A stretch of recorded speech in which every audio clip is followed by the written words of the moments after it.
சிவகங்கை மாவட்டம், புதுக்கோட்டை மாவட்டம், மயிலாடுதுறையில் போன வாரம் பார்த்தீங்கன்னா, ஹஸ்பண்ட் வெளியே போயிட்டு வர்றாரு, பீரோவுக்குள்ளே ஒய்ஃபை வந்து கொன்று நகைக்காக அடைச்சி வச்சுருக்காங்க.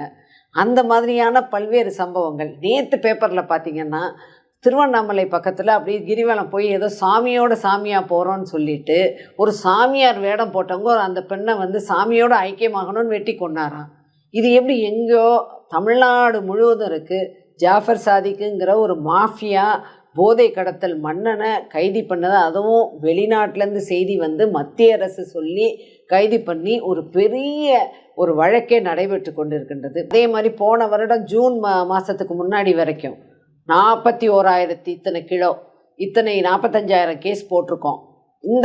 இந்த வருஷம் ஜூன் மாதம் வரைக்கும் 32,000 கிலோ நாங்கள் கைப்பற்றியிருக்கோம். இது எல்லாமே இப்போ காவல்துறை கொடுக்கப்பட்ட ஆதாரத்தோடு உள்ள செய்திகள்.